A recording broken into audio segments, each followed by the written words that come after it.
Equilibrium problem में बहुत सारी चीजें हमें सीखने के लिए मिला था। उसमें हम लोग सबसे पहले क्या सीखे थे कि how to find the position of any unknown charge particle, how to find the value of unknown charge particle in terms of known charge particle. ये सब चीजें करके हम लोग ये देखे थे कि थर्ड चार्ज पार्टिकल हम लोग अगर किसी दो चार्ज पार्टिकल के बीच में रख रहे थे तो उसका पोजीशन कहाँ पे होगा, उसका वैल्यू कितना होगा एंड उसका नेचर कैसा होगा, पॉजिटिव होगा या नेगेटिव होगा, ये सारी चीजें हम लोग सीख चुके थे। तो आइए उस डिस्कशन को आगे बढ़ाते हुए कुछ इंपॉर्टेंट क्वेश्चन के साथ हम लोग मूव करते हैं इस लेक्चर में। तो स्टार्ट करते हैं इस लेक्चर को। मान लीजिए आपके पास कुछ इस तरीके से दो चार्ज पार्टिकल गिवन है, one is capital Q and another one is also capital Q। अब यहाँ पे क्या किया, इसके मिडिल पॉइंट पे मान लीजिए एक Q रख दिया हमने, एक अननोन चार्ज पार्टिकल यहाँ पे this one is unknown,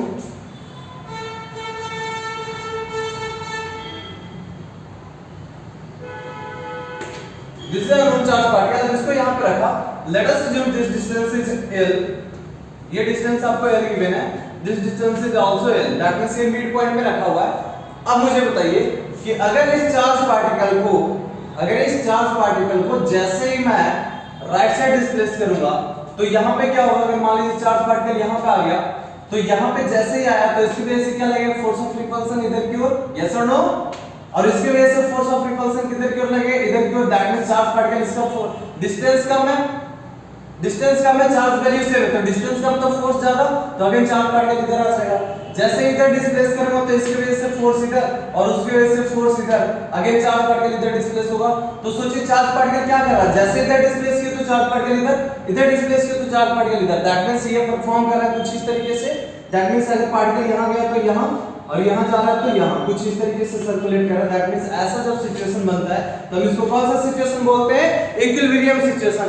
that means ये जो क्वेश्चन है वो किसका है, इक्विलिब्रियम सिचुएशन का है। तो आइएगा हम लोग सॉल्व करते हैं। अगर मान लीजिए इसमें नेट फोर्स लिखना चाहूं, net force on a small cube, तो net force on a small cube, let us assume this displacement of charge particle is x from this point.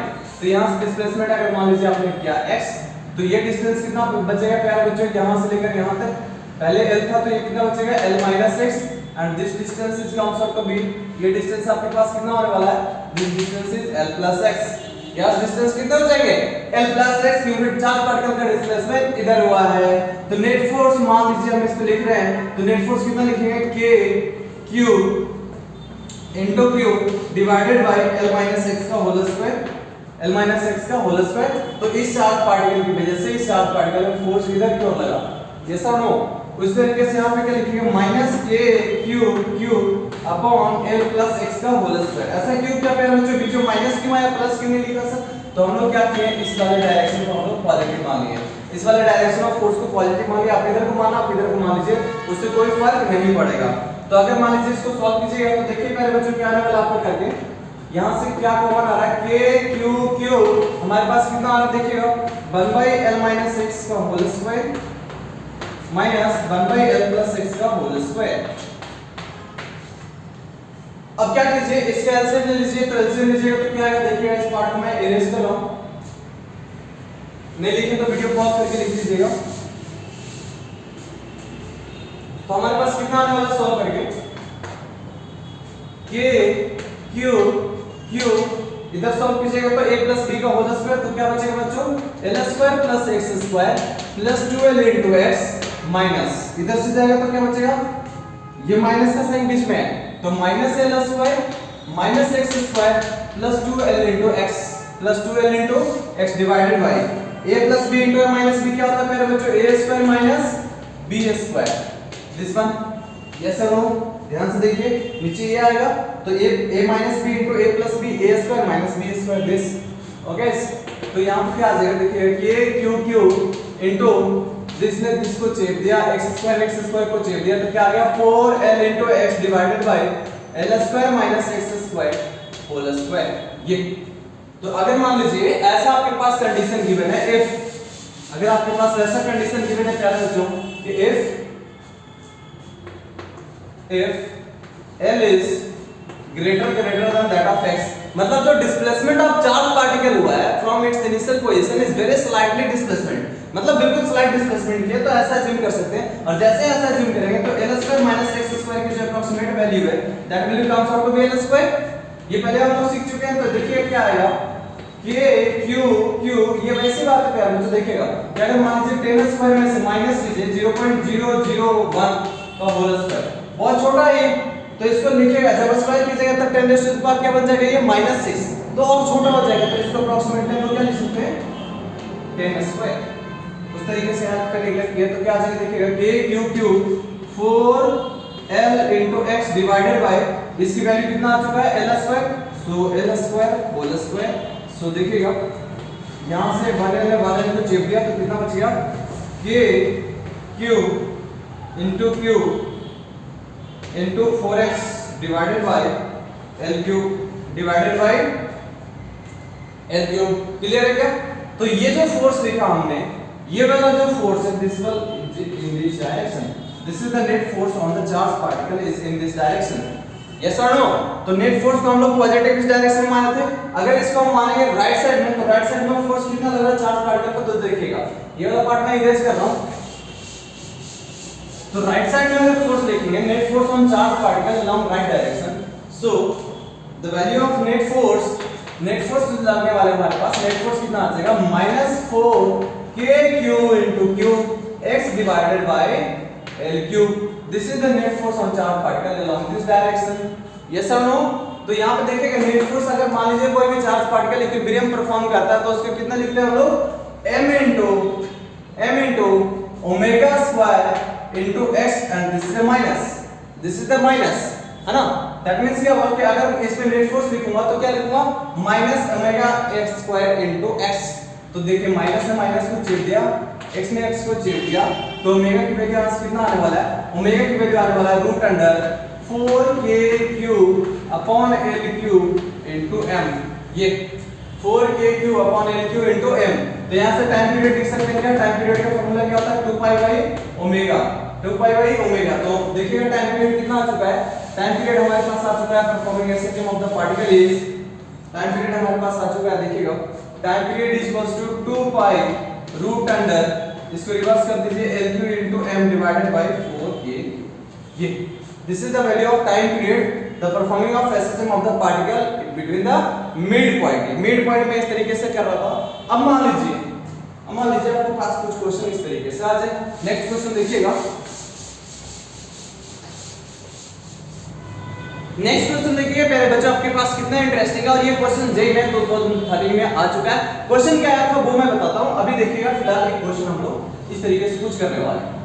तो ये देखिए अगर चार्ज यहाँ पे कैपिटल Q, यहाँ पे चार्ज कैपिटल Q है, इस यहाँ पे चार्ज हमने रख दिया -Q, इसके बीच में हमने जो चार्ज रख दिया वो कितना रख दिया प्यारे बच्चों -Q। अब देखिए इस -Q को जैसे ही राइट साइड डिस्प्लेस करेंगे, तो राइट साइड जैसे ही यहाँ पे मान लीजिए चार्ज पार्टिकल आया, तो यहां से मान लीजिए डिस्टेंस इसके कितने थे l, यहां से चार्ज पार्टिकल का डिस्टेंस कितना था प्यारे बच्चों l, ओके। अब ये चार्ज पार्टिकल का डिस्टेंस जैसे इधर डिस्प्लेस करेंगे तो डिस्टेंस कम हो जाएगा, चार्ज वैल्यू सेम है, तो इसकी वजह से क्या लगेगा अट्रैक्शन इधर की ओर, इस क्यू की वजह से इसको लगेगा अट्रैक्शन इधर की ओर। लेकिन आप जानते हैं कि यहाँ पे डिस्टेंस कम है तो इसका फोर्स ज्यादा, तो इस पे जो हो जाएगा नेट फोर्स इधर की ओर, दैट मींस चार्ज पार्टिकल इधर की ओर अट्रैक्ट हो जाएगा और इक्विलिब्रियम स्टेबल नहीं होगा। उसी तरीके से अगर मान लीजिए लेफ्ट साइड आप डिस्प्लेस करते हैं, तो लेफ्ट साइड डिस्प्लेस करने पे इसका डिस्टेंस ज्यादा तो फोर्स कम, इसका डिस्टेंस कम तो फोर्स ज्यादा, दैट मींस ये चार्ज पार्टिकल इधर की ओर अट्रैक्ट हो जाएगा और इक्विलिब्रियम स्टेबल नहीं होगा। दैट मींस यहां पे हमारा कंक्लूजन क्या निकलता है, इफ -q इज डिस्प्लेस्ड, क्या लिखेंगे हम लोग, if -q is displaced, if -q is displaced along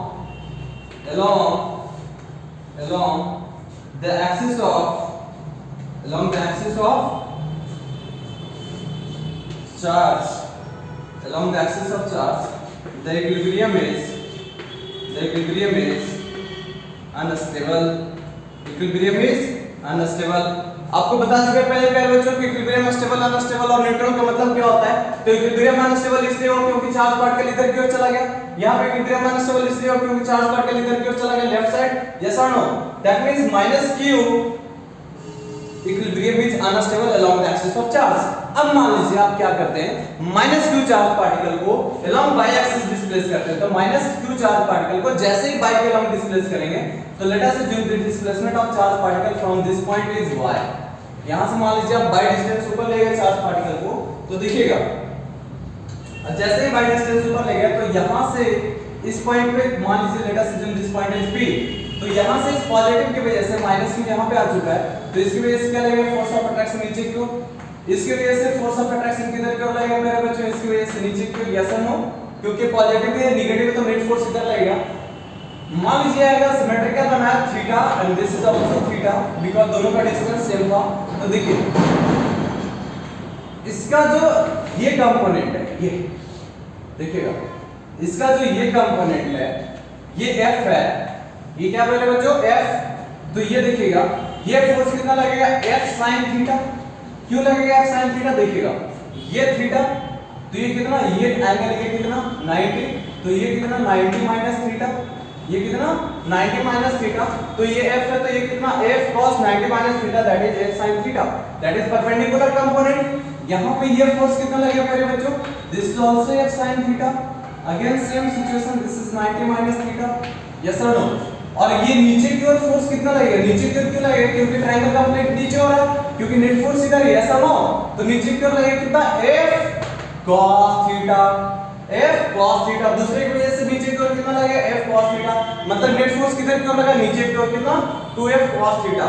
अब देखिएगा ये फोर्सेस जो है वो इक्वल एंड अपोजिट है, तो they will get cancel out each other, ये एक दूसरे को क्या करेगा पहले बच्चों कैंसिल कर देगा क्योंकि एक दूसरे के अपोजिट है, तो net force F net on minus Q कितना आएगा प्यारे बच्चों, देखिएगा 2F cos थीटा, कितना आएगा 2F cos थीटा, तो देखिएगा क्या लिखेंगे हम लोग 2 into what is the force value, तो इन दोनों बीच में फोर्स कितना है, तो देखिए ये डिस्प्लेसमेंट है बाई, ये डिस्प्लेसमेंट कितना प्यारे बच्चों बाई, दिस इज L, तो ये डिस्टेंस कितना होगा K Q divided by root under L square plus y square, L square plus y square, yes और नो, ये पाइथागोरस थ्योरम लगाइए, cos theta value from figure, cos theta देखिएगा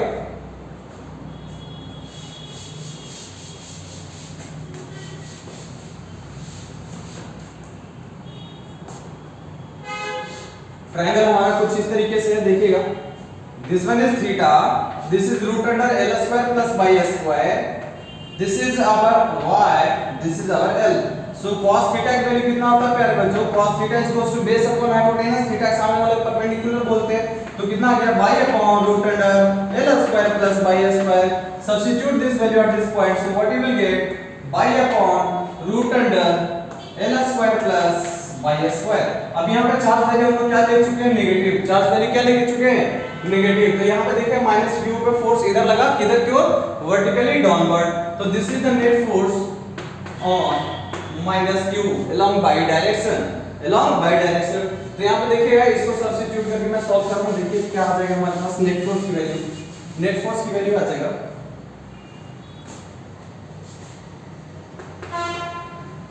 F net की value आ जाएगा हमारे पास K Q into y upon L square plus y square raise to the power, देखिए अब ये K Q into y whole square होता है तो यहां से स्क्वायर रूट खत्म हो जाएगा, यहां पे पावर 1/2 है, तो टोटल कितना आ जाएगा प्यारे बच्चों 3/2, कितना आ जाएगा 3/2।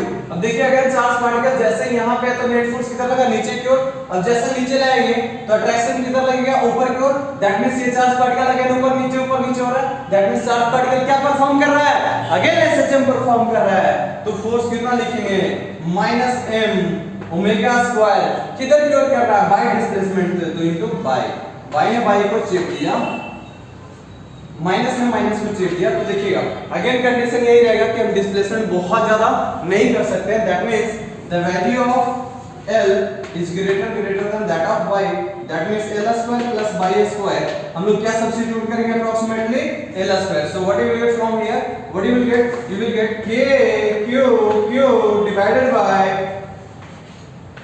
L raised to the power L square raised to the power 3/2, 2 ने 2 को चेक दिया तो अगेन कितना आ गया K Q divided by L Q, और ये 2 हमारा रहेगा, यहाँ पे, तो देखिए क्या चाहिए वैल्यू, अगेन ये पार्ट मैं इरेज कर रहा हूं,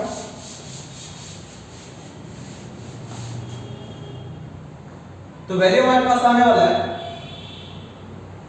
m into ओमेगा स्क्वायर, यहां से देखिएगा m into ओमेगा स्क्वायर बच गया equals to 2kq divided by l cube. So what is the value of omega? Root under 2kq divided by m into l cube. This is the value of omega. इसी तरीके से अगर मान लीजिए आपको time period लिखना है तो टाइम पीरियड लिख सकते हैं कि टाइम पीरियड ऑफ ऑसिलेशन कितना होगा. तो time period of oscillation charge particle का निकाल लीजिए. Time period of oscillation of the charge particle कितना होगा प्यारे बच्चों? तो टाइम पीरियड इक्वल होने वाला है 2 pi by omega, that means 2 pi root under m into l cube divided by 2k2 into q. ये this is the value of time period. Simply आपके पास ये आने वाला है. इसका मतलब ये होगा कि टाइम पीरियड निकाल सकते हैं, उस तरीके से फ्रीक्वेंसी निकाल सकते हैं. फ्रीक्वेंसी क्या हो जाएगा 1 by time period, that means the frequency of oscillation कितना आ जाएगा? तो वो ये आ जाएगा, इसको रिवर्स कर लीजिएगा तो आ जाएगा हमारे पास कितना, देखिएगा पहले बच्चों 1/2 pi root under 2kq into q divided by m into l cube. ये आपके पास जेईई में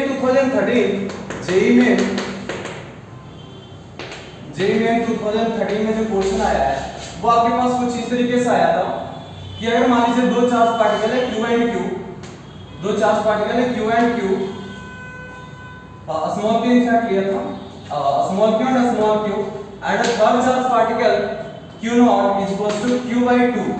q not is equals to q by 2 is placed between the point, midpoint of the charge particle, and with this q not is displaced along y axis. क्या कर रहा है? q not is displaced along y axis, q not is displaced along y axis. तो यहाँ पे पूछ रहा था कि जो नेट फोर्स है, net force on q not, net force on q not is proportional to, आपके पास चार ऑप्शन कुछ इस तरीके से है.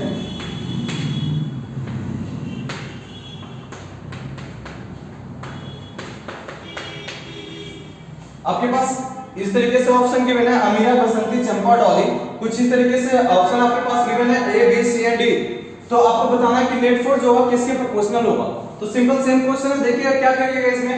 अगेन इसकी वजह से यहां पे देखिए तो क्या लगेगा, यहां से फोर्स ऑफ रिपल्सन, इसकी वजह से क्या लगेगा मेरे बच्चों, इसकी वजह से फोर्स ऑफ रिपल्सन.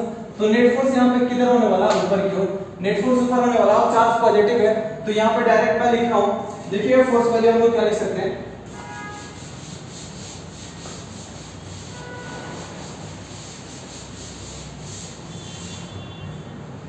यहाँ पे फोर्स वैल्यू क्या आ जाएगा मेरे बच्चों, F equals to K Q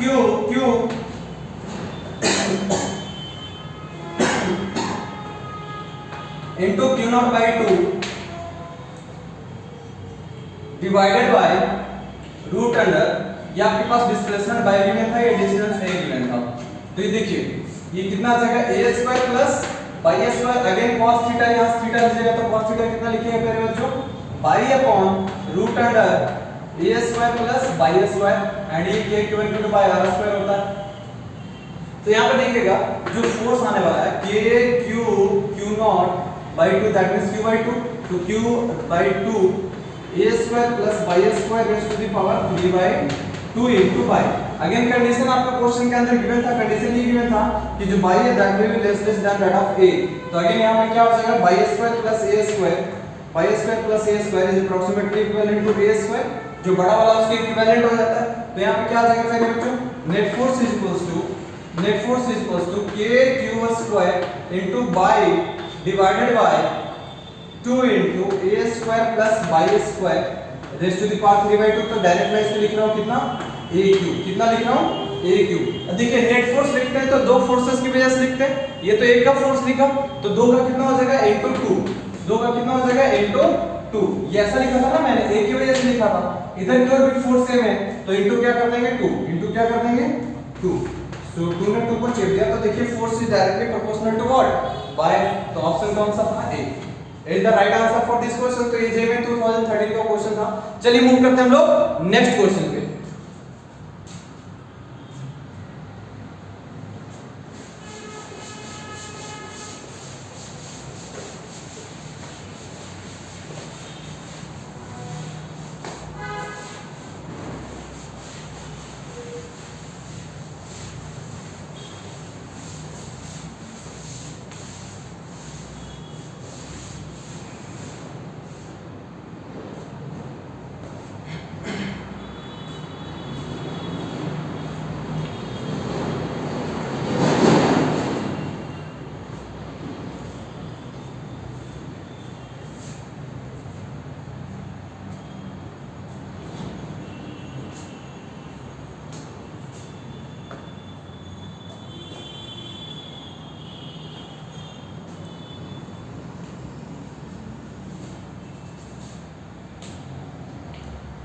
next मान लीजिए प्यारे बच्चों ऐसा कुछ कह रहा है कि if two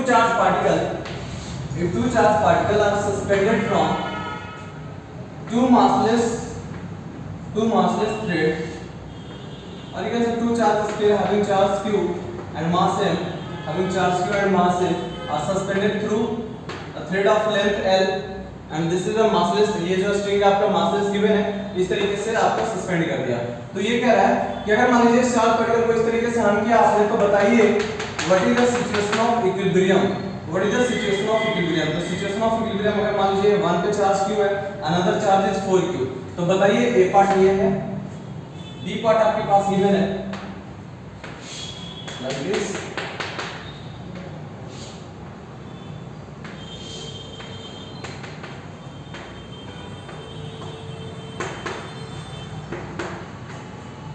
सी पार्ट आपके पास गिवन है कुछ लाइक दिस।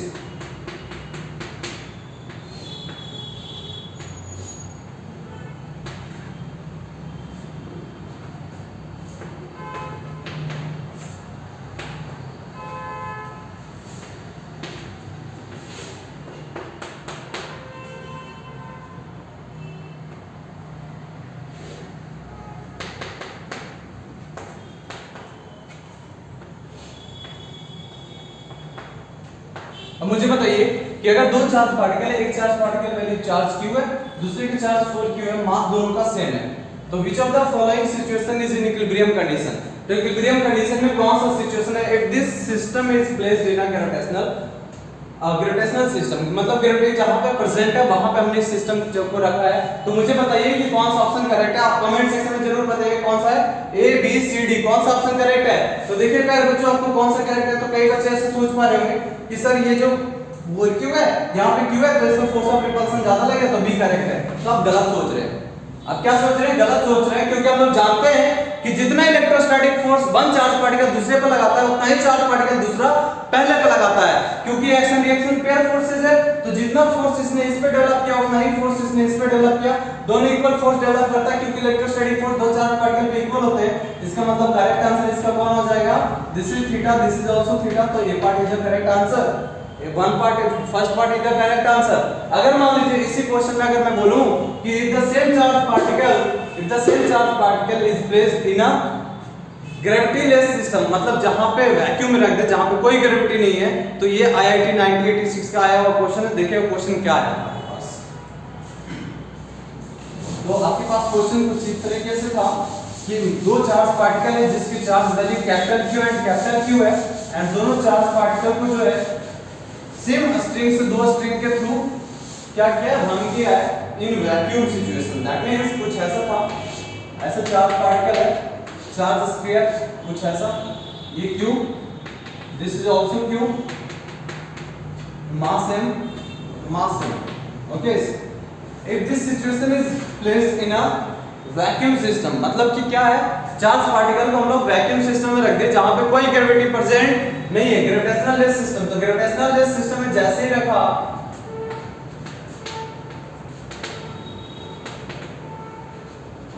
ग्रेविटेशनल लेस मतलब ग्रेविटी है ही नहीं, तो ये सिचुएशन कैसा हो जाएगा, चार्ज पार्टिकल जैसे ही यहाँ पे ग्रेविटी लेस कर दिए तो चार्ज पार्टिकल में रिपल्सन होगा, चार्ज पार्टिकल दोनों में इलेक्ट्रोस्टैटिक फोर्स ऑफ रिपल्सन तो लगेंगे, तो फोर्स ऑफ रिपल्सन लगेगा कहां तक लगेगा, मतलब ये मैक्सिमम फोर्स ऑफ रिपल्सन है। इसके बाद जैसे ही करोगे तो कम हो जाएगा, तो मैक्सिमम रिपल्सन कहां तक लगेगा, यहां तक। दैट मींस दोनों चार्ज पार्टिकल में एंगल कितना बन जाएगा, 180 डिग्री। बिल्कुल सही सोच पा रहे हैं। दैट मींस दोनों चार्ज पार्टिकल के बीच में जो सेपरेशन हो जाएगा कुछ ऐसा हो जाएगा, Q and Q, charge length value कितना हो जाएगा प्यारे बच्चों, L, this is also L। सो इन दोनों चार्ज पार्टिकल के बीच में एंगल कितना हो जाएगा, 180 डिग्री। आपसे पहला क्वेश्चन ये था 1986 में कि what is the angle between two charge particles becomes if the repulsion is maximum. तो मैक्सिमम रिपल्सन तो यही हो जाएगा 180 डिग्री पे। तो नेट फोर्स कितना लगेगा, F नेट कितना लगेगा, देखिएगा एक दूसरे चार्ज पार्टिकल के इलेक्ट्रोस्टैटिक फोर्स कितना होगा, K Q1 Q2 divided by L square, और F की वैल्यू कितना है, L + L 2L। So 2L का whole square, so it comes out to be Q square upon K की वैल्यू कितना होता है, 1/4 pi epsilon naught, so it comes out to be 4L square. So the answer will be Q square upon 16 pi epsilon naught into L square. This is the net electrostatic force of interaction between the two charge particles and angle कितना हो जाएगा प्यारे बच्चों 180 degree. ऐसा situation इसलिए हुआ क्योंकि ये चार्ज पार्टिकल को वैक्यूम में रख दिया, ग्रेविटेशनल लेस सिस्टम कर दिया, तो ग्रेविटेशनल लेस सिस्टम की वजह से जो पार्टिकल का सेपरेशन था वो इलेक्ट्रोस्टैटिक सेपरेशन हो जाएगा और वो मैक्सिमम होता है 180 डिग्री पे। नेक्स्ट क्वेश्चन अगर मान लीजिए इसमें प्यारे बच्चों इक्विलिब्रियम सिचुएशन जो हमारा था ग्रेविटी प्रेजेंट सिस्टम में करना है। अगर मान लीजिए जहां पे ग्रेविटी प्रेजेंट हो वहां पे हम लोग चार्ज पार्टिकल को रखना तो क्या सिस्टम में आएगा, देखिए चेंजेस।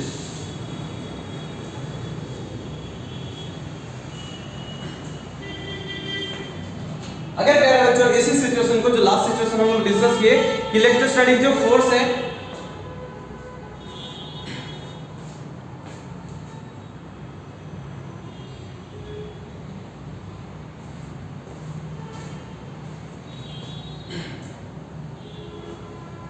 अगर इसी सिचुएशन के प्यारे बच्चों अगर मान लीजिए तो लास्ट सिचुएशन हमने डिस्कशन किया कि अगर ये चार्ज पार्टिकल जिसको कि दो स्फीयर से हमने हंग किया था तो दो चार्ज स्फीयर को जो हमने हंग किया था कुछ इस तरीके से, अब इसको ग्रेविटी प्रेजेंट सिस्टम में रखते हैं। ये चार्ज स्फीयर है, charge value q mass m, charge value q mass m। अगर ये चार्ज वैल्यू q है मास m है तो हम लोग क्या लिए थे प्यारे बच्चों यहाँ पे जो चार्ज वैल्यू था यहाँ पे हमारे पास 4q था, कितना था यहाँ पे 4q था। तो इसको सिचुएशन कुछ ऐसा मैं बना रहा हूँ, मान लीजिए let us this is charge q1 mass m1 this is charge q2 and mass m2। तो अगर मान लीजिए if q1 is greater then q2, if q1 is greater than q2 then comment on angle, then comment on angle, this is theta 1 this is theta 2। Option आपके पास given है theta 1 is greater than that of theta 2, option B theta 1 is less than theta 2, option C आपके पास given है theta 1 is equal to theta 2, option D आपके पास given है ना। तो मुझे बताइए कि अगर सिचुएशन ऐसा है इसमें मास मान लीजिए if m1 is equal to m2 मास दोनों का सेम है, चार्ज पार्टिकल की वैल्यू जो है q1 is greater than q2 तो सिचुएशन कौन सा होगा, कौन सा ऑप्शन करेक्ट होगा कमेंट सेक्शन में जरूर बताइए प्यारे बच्चों। बिल्कुल सही सोच पा रहे हो, सोच रहे हो आपका ऑप्शन जो है वो चंपा है, ये सी द करेक्ट आंसर। क्यों? क्योंकि अगेन आप जानते हैं कि जो net electrostatic force of interaction है दो चार्ज पार्टिकल के बीच में इसमें फोर्स जो लगेगा उतना ही फोर्स इस पे लगेगा। इसने जैसे charge particle this is the force on charge particle 1 due to 2, this is the force on charge particle 2 due to 1।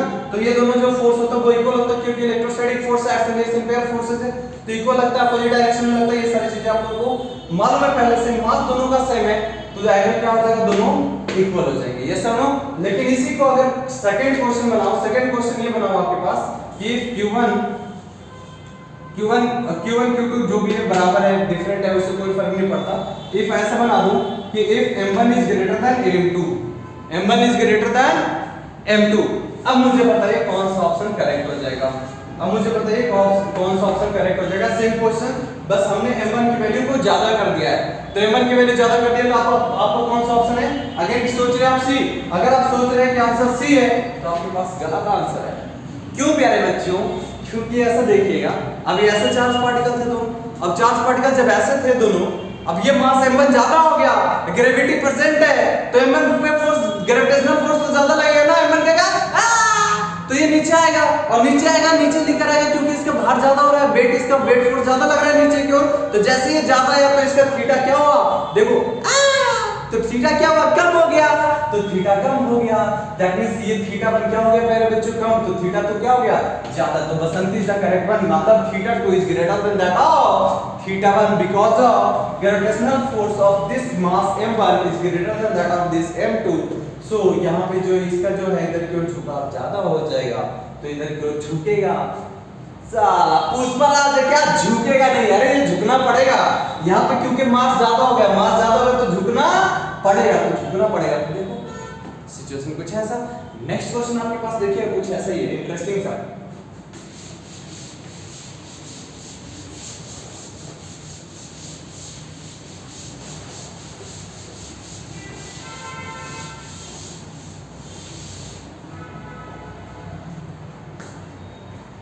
तो अगर नेक्स्ट बात करूं, नेक्स्ट सिचुएशन की बात करूं तो देखिएगा कुछ ऐसा है। अगर मान लीजिए ये जो दो चार्ज पार्टिकल हमारे पास प्रेजेंट थे कुछ ऐसा, तो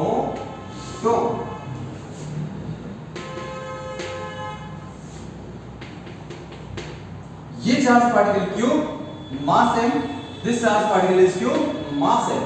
अब यहां पे देखिए ये ग्रेविटी प्रेजेंट सिस्टम है, ये थीटा, ये थीटा, ऐसा सिचुएशन है प्यारे बच्चों।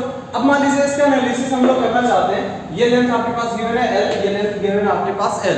तो मुझे बताइए कि ये जो चार्ज पार्टिकल है इस पे नीचे की ओर फोर्स लगेगा, कितना लगेगा आप लोग खुद से बताइए प्यारे बच्चों। इस पे नीचे की ओर फोर्स लगेगा कितना, mg।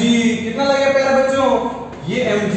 तो ये थीटा पे equal vertical equal and opposite angle कितना होगा, थीटा। तो ये इसमें थ्रेड में क्या कौन सा फोर्स लगता है, टेंशन T। तो टेंशन T, तो यहाँ पे इसके साथ में फोर्स कौन सा लगेगा, T cos थीटा। क्या लगेगा, T cos थीटा। आगे देखिए ट्रायंगल इधर की ओर कंप्लीट हो रहा है, ट्रायंगल इधर की ओर कंप्लीट हो रहा है, तो इधर की ओर क्या लगेगा, T sin theta. Perpendicular component कितना, T sin थीटा। उसी तरीके से अगर आप इसको तोड़ना चाहते हैं तो ये एंगल थीटा, तो ये एंगल थीटा। इधर टेंशन T, तो इधर कितना, T cos थीटा। नीचे की ओर क्या लगेगा प्यारे बच्चों, mg। तो ये ट्रायंगल इधर का कंप्लीट होगा तो इधर क्या लगेगा, T sin थीटा। अब क्योंकि दोनों चार्ज पार्टिकल पॉजिटिव है, दोनों चार्ज पार्टिकल पॉजिटिव है, तो बताओ क्या होगा, अट्रैक्शन रिपल्सन। तो आप बोलेंगे इसमें कौन सी खास बात है सर, इन दोनों चार्ज पार्टिकल के बीच में जो होगा, इन दोनों चार्ज पार्टिकल के बीच में जो फोर्स लगेगा वो फोर्स ऑफ रिपल्सन। ये इसने इधर की ओर लगाया, इसने इधर की ओर लगाया, तो net electrostatic force between the two charge particle. Electrostatic force मुझे बताएंगे क्या, तो इसमें कौन सी बात है सर, कि q1 q2 by r square. तो दोनों चार्ज पार्टिकल के बीच का डिस्टेंस मालूम नहीं है, तो डिस्टेंस मालूम नहीं है तो ध्यान से देखो प्यारे बच्चों, ये कुछ ऐसा सिचुएशन है क्या, ये कुछ ऐसा है क्या, ये आपके पास गिवन l है, ये थीटा है। तो मुझे बताओ परपेंडिकुलर कंपोनेंट कितना आएगा, l sin थीटा। कितना आएगा, l sin थीटा। यहाँ पे अगर नहीं आपको आता तो x मान लो, तो sin थीटा कितना आता है प्यारे बच्चों, sin थीटा इक्वल्स टू कितना आता है, sin theta equals to perpendicular theta. सामने वाले क्या बोलते हैं, परपेंडिकुलर। क्या माने हम लोग, x अपॉन हाइपोटेनस कितना गिवन है, तो x की वैल्यू l sin थीटा आ रहा है। x की वैल्यू आंसर क्या आता है, l sin थीटा। बिल्कुल करेक्ट है। तो ये यहां से यहां तक कितना आ गया, l sin थीटा। यहां से यहां तक कितना आ गया, l sin थीटा। तो टोटल यहां से यहां तक कितना आ गया प्यारे बच्चों, 2l sin theta. That means electrostatic force अब हमारे पास लिखना आसान हो गया, 2l sin theta whole square, 2l sin theta whole square. This is the electrostatic force. और क्योंकि ये चार्ज पार्टिकल, मैं बोल चुका हूं कि ये चार्ज पार्टिकल इक्विलिब्रियम में है, तो चार्ज पार्टिकल अगर इक्विलिब्रियम में प्यारे बच्चों, तो नेट फोर्स चार्ज पार्टिकल पे कितना होना चाहिए, 0। नेट फोर्स चार्ज पार्टिकल पे कितना होना चाहिए, 0।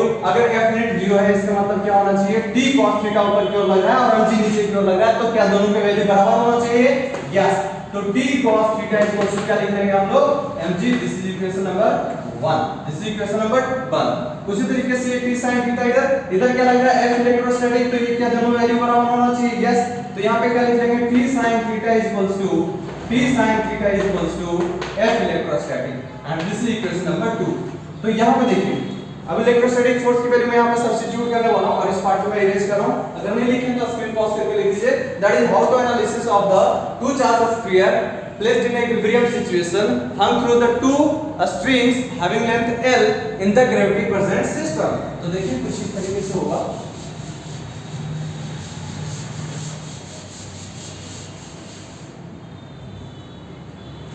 तो देखिए हमारे पास आ चुका है T cos theta is equals to mg and T sin theta is equals to k q square, f electrostatic value substitute कर रहा हूं, divided by 4l square sin square theta, divided by 4l square sin square theta.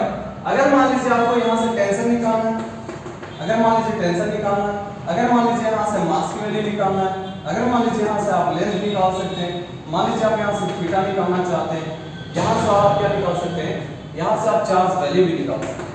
तो ये सारी चीजों को calculate कर सकते हैं, ये सारी चीजें वैल्यू आप कैलकुलेट कर सकते हैं यहां से कि किस तरीके से कैलकुलेशन करा जाता है। और ये सिंपल सिचुएशन आपके पास एक इक्वेशन गिवन है। दैट मींस क्या है,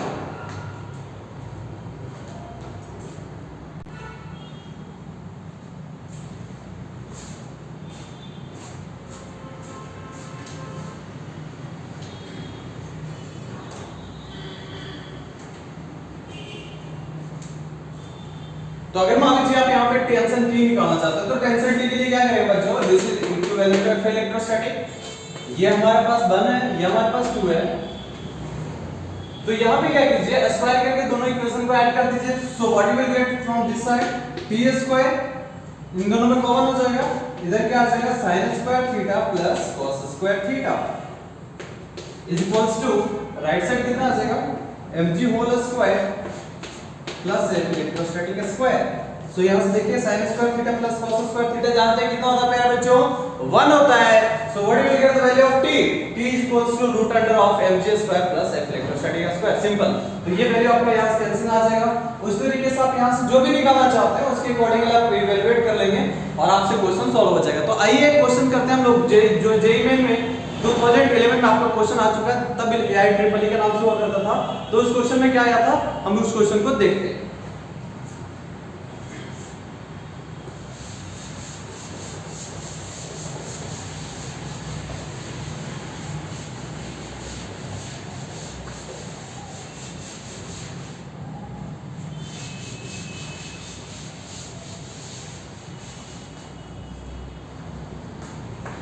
तो क्वेश्चन है आपके पास जेईई में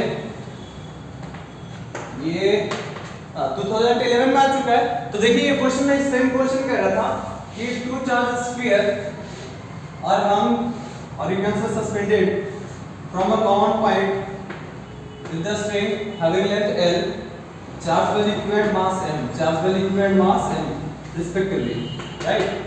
अब कह रहा है if the charged particle starts leaking, अब ये दोनों जो चार्ज पार्टिकल लीक करना स्टार्ट करता है, तो जैसे लीक करना स्टार्ट करेगा तो क्या होगा आप समझ पा रहे हो कि लीक करना स्टार्ट करेगा मतलब चार्ज पार्टिकल चेंज होगा, और चार्ज पार्टिकल चेंज होगा that means they start attracting towards each other. तो एक दूसरे की तरफ जैसे आना शुरू करेगा तो ये पूछ रहा आपसे कि with which velocity they will attract towards each other, कि वेलोसिटी जो होगा किसके प्रोपोर्शनल होगा।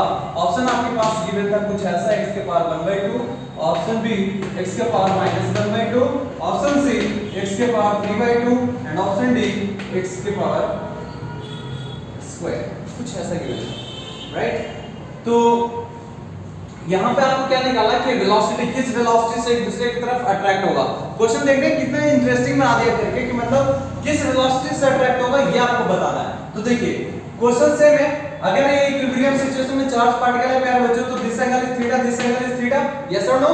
तो ये अगर जैसे थीटा हुआ प्यारे बच्चों तो ये थीटा, तो ये कितना थीटा, उसी तरीके से ये कितना थीटा। तो किसी एक का एनालिसिस करता हूं तो देखिए ये टेंशन इधर क्या लगेगा t, तो इधर क्या लगेगा प्यारे बच्चों t cos थीटा, इधर नीचे की ओर क्या लगने वाला है mg, इधर की ओर क्या लगने वाला है t sin थीटा, और ये किससे होने वाला है f इलेक्ट्रोस्टैटिक। तो अगर क्योंकि चार्ज पार्टिकल इक्विलिब्रियम में, तो चार्ज पार्टिकल इक्विलिब्रियम में तो नेट फोर्स 0 होना चाहिए, तो नेट फोर्स 0 होना चाहिए दैट मींस क्या लिखूंगा t cos theta is equals to mg, t sin theta is equals to f electrostatic. This is equation number 1 और दिस इज इक्वेशन नंबर 2। अब क्या कीजिए ये वाला पार्ट में इरेज करो, देखिएगा, चलिए इधर से मैं इरेज करता हूं। आपके पास ऑप्शन मैं इधर दे देता हूं, ऑप्शन ए x के पावर 1/2, ऑप्शन बी x के पावर -1/2, ऑप्शन सी x के power 3/2, option D x square. तो देखिए प्यारे बच्चों जैसे यहां पे हम लोग करते हैं operate 2 divided bye 1, 2 divided bye 1 कीजिए तो यहां से कीजिए तो क्या आ जाएगा tan theta is equals to f electrostatic upon mg, yes और no, f electrostatic upon mg simple. तो अगर प्यारे बच्चों मैं बोलूंगा कि यहां पे देखिएगा tan theta, if theta is very small, if theta is small, तो जब थीटा स्मॉल होता है तो हम लोग क्या लिखते हैं sin theta is approximately equivalent to tan theta and this is approximately equivalent to theta, yes और no, simple. That means tan theta को हम लोग क्या लिख सकते हैं sin थीटा लिख सकते हैं if theta is small up to 5 degree. तो देखिएगा यहां से आपके पास क्या गिवन है, ये लेट अस अज्यूम ये हम लोग जो है यहां से यहां तक के डिस्टेंस को मान लेते हैं x, ये आपके पास हाइपोटेनस मालूम है कितना l, तो sin थीटा की वैल्यू फ्रॉम फिगर से देख के मुझे बताइए कि sin थीटा की वैल्यू कितना आ जाएगा perpendicular upon hypotenuse x upon l। तो यहां पे सब्स्टिट्यूट कर दीजिए, तो this is equivalent to x upon l is equals to f electrostatic कितना हो जाएगा प्यारे बच्चों इन दोनों चार्ज पार्टिकल के बीच में force k q1 q2 divided by distance कितना इन दोनों का, यहां x तो ये भी x, तो ये कितना आ जाएगा अपॉन 2x का होल स्क्वायर इनटू mg। तो यहां से देखिएगा क्या आ गया आपके पास, यहाँ से आपके पास आ चुका है k q square is equals to 4x cube into mg divided by l divided by ये वाला पार्ट को मैंने राइट साइड इधर लेफ्ट साइड भेज दिया। तो देखिए क्या आ जाएगा, q square is directly proportional to what, x cube. यहां देखिए q square is directly proportional to what, x cube, क्योंकि l मालूम है, g मालूम है, m मास गिवन है, k इक्विलिब्रियम कांस्टेंट होता है, 4 कांस्टेंट होता है, तो q square is directly proportional to x cube. अब यहां से मान लीजिए differentiate both side with respect to t। जैसे दोनों साइड डिफरेंशिएट कीजिए विद रिस्पेक्ट टू 2, तो क्या आने वाला है 2q dq/dt equals to 3x² dx by dt। Yes और नो? जैसे डिफरेंशिएट कीजिए, क्योंकि वेरिएबल यहां पे वेरिएबल हो गया x क्यूब, यस और नो? डिस्टेंस अननोन था तो एक डिफरेंशिएट कर दिया टाइम के रिस्पेक्ट में। तो यहां पे आप जानते हैं प्यारे बच्चों कि इसको हम क्या लिख सकते हैं, देखिएगा इस वाले पार्ट को हम लोग क्या लिख सकते हैं, 2q, ये अपने आप में कांस्टेंट है, dq/dt कांस्टेंट है, इक्वल्स टू 3x², ये क्या हो जाएगा प्यारे बच्चों, into velocity. That means velocity is directly proportional to q upon x cube. ये 2 कांस्टेंट है, ये तो कांस्टेंट ही था, तो वेलोसिटी क्या आ जाएगा, q अपॉन x²। यस और नो? q अपॉन x² के डायरेक्टली प्रोपोर्शनल, और q की वैल्यू यहां से क्या आएगा, देखिएगा q की वैल्यू यहां से क्या निकाल सकते हैं, q इज प्रोपोर्शनल टू, यहां पे स्क्वायर है तो ये इधर चला जाएगा, तो क्या आ जाएगा मेरे बच्चों, x की पावर 3/2। तो q की वैल्यू यहां पे रख दीजिए। सो यहां से what you will gate velocity is directly proportional to x का power 3/2 divided by x², because q is directly proportional to x का power 3/2। if you replace this proportionality constant you will get some constant, तो constant से हमें लेना देना नहीं है, किसके प्रोपोर्शनल हमें इससे लेने देना है। तो देखिएगा क्या आ जाएगा, यहां से जब आप सोल्व करेंगे तो क्या आएगा आपके पास आंसर, देख रहे हैं आप, देख पा रहे हो, कई बच्चे कर भी लिए होंगे। तो velocity is proportional to x का power 3/2 minus 2, so what you will get, x का power -1/2। that is how to calculate। तो यहाँ पे ऑप्शन आपके पास कौन सा आने वाला है, B part is the right answer for this question. तो देखिए सिंपल क्वेश्चन था, बस आपको इवैल्यूएट कैसे करना है, आगे प्रोसीड कैसे करना है, ये आपको सीखना था। तो यहाँ पे डिस्टेंस अननोन था, तो हमेशा जो अननोन वेरिएबल है उसके रिस्पेक्ट में क्या कीजिए, आप डिफरेंशिएट करके 0 कर दीजिए। उसी तरीके से मान लीजिए आपसे एक और क्वेश्चन पूछूं जो कि सिंपल है, आप देखते हैं डिफरेंशिएशन आपको आता है कि नहीं, वो क्वेश्चन है मतलब नीचे।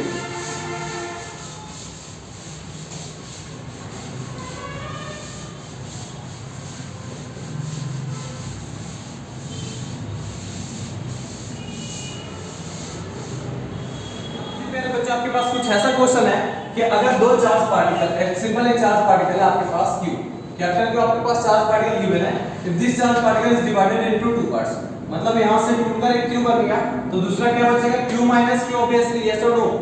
क्या है, if these two charge particles that is generated from capital Q are separated by a distance of x, then what is the value of this q in terms of capital Q, so that the electrostatic force of repulsion between two charged particle is maximum।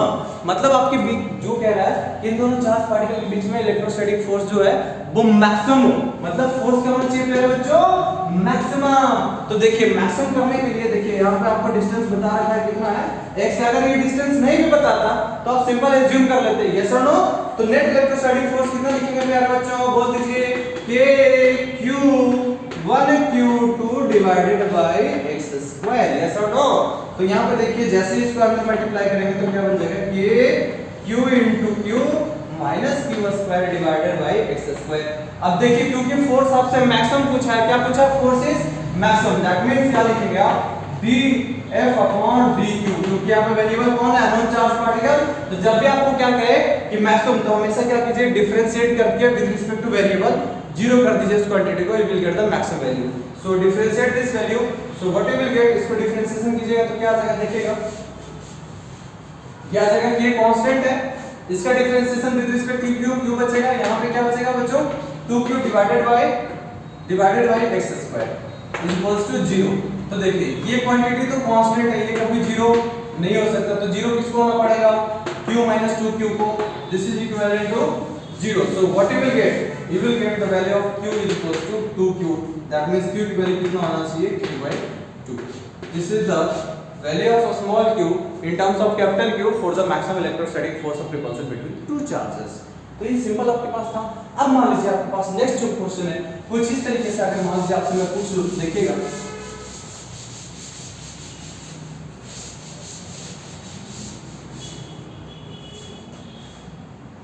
अगर मान लीजिए आपके पास next question कुछ इस तरीके से हो जाए कि यहाँ पे चार्ज पार्टिकल, पहले तो हम कॉमन पॉइंट से हल कर रहे थे, अब मान लीजिए चार्ज पार्टिकल कुछ इस तरीके से हल है।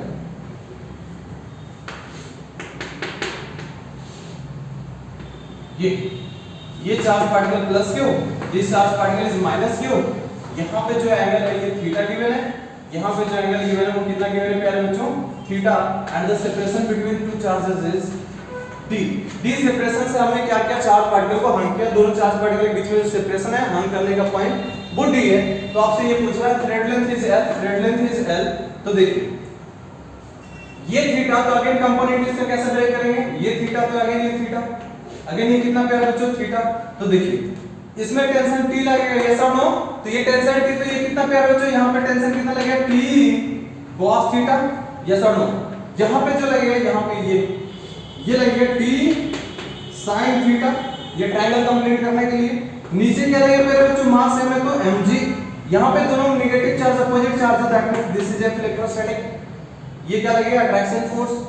इसके वजह से ये क्या करेगा? अट्रैक्शन फोर्स है इलेक्ट्रोस्टैटिक। नीचे क्या लगेगा प्यारे बच्चों? mg, और इधर क्यों क्या लगेगा? t sin theta. अगेन आप इक्वेट कर सकते हैं, इक्वेट क्या कर सकते हैं? t cos theta equals to mg, t sin theta equals to electrostatic. अब यहाँ पे इलेक्ट्रोस्टैटिक लिखेंगे तो दोनों के बीच में जो डिस्टेंस होगा वो कितना होगा? Mid factor. आपको यहाँ पे मेरा पर्पस था ये सिखाना। तो F इलेक्ट्रोस्टैटिक जब लिखेंगे तो K Q1 Q2 divided bye दोनों चार्ज पार्टिकल के बीच का डिस्टेंस। तो बीच का डिस्टेंस आपको तो मालूम नहीं है, तो बीच का डिस्टेंस कैसे निकालेंगे? देखिए इन दोनों चार्ज पार्टिकल के बीच का सेपरेशन मालूम है क्या? d। इन दोनों चार्ज पार्टिकल का सेपरेशन मालूम है d, लेकिन हमें तो इतना ही डिस्टेंस चाहिए ना, ये डिस्टेंस चाहिए। तो देखिए ये आपके पास मालूम है,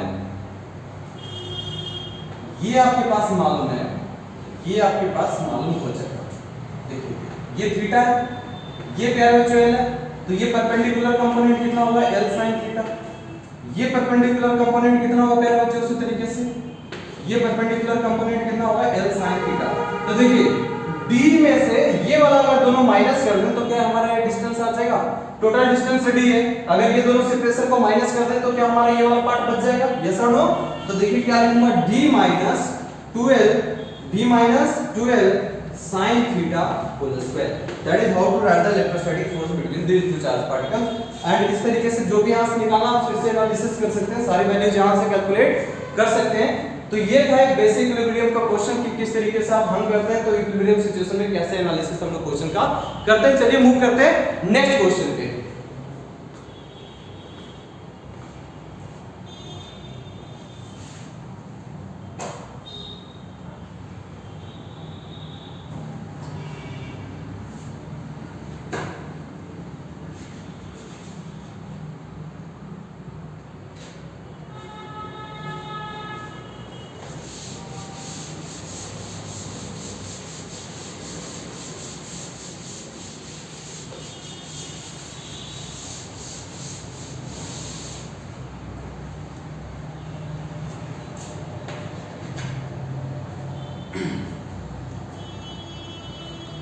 तो नेक्स्ट क्वेश्चन देखिए प्यारे बच्चों, आपसे कुछ इस तरीके से करवा रहे हैं कि नेक्स्ट क्वेश्चन ऐसा है कि मान लीजिए दो चार्ज पार्टिकल सेम स्ट्रिंग के थ्रू आपको हम कर दिया, दो चार्ज स्क्वायर कुछ इस तरीके से, charge value q mass m, charge value q mass m, string length is l। अगर मान लीजिए initially the charge particle are hung through at an angle of 45 degree, कितने एंगल पे सेपरेटेड है? 45 डिग्री। अगर ये थीटा वैल्यू आपके पास गिवन है 45 डिग्री, अब यहाँ पे क्या करा है? If this situation is made like this, अगर मान लीजिए इस सिचुएशन को हम लोग कुछ ऐसा बना देते हैं, ये इन दोनों चार्ज पार्टिकल के बीच में क्या हो रहा है? Electrostatic repulsion. इस इलेक्ट्रोस्टैटिक रिपल्सन की वजह से चार्ज पार्टिकल कुछ इस तरीके से हो जाता है। ये charge value q mass m, charge value q mass m। अब इन दोनों चार्ज पार्टिकल के बीच का जो सेपरेशन है this will happen like this, ये हो जाता है आपका एंगल 53 डिग्री, ये एंगल आपका हो जाता है 53 डिग्री। मतलब दोनों चार्ज पार्टिकल के बीच में जो एंगल है वो कितना बन जाता है 45 डिग्री से 53 डिग्री।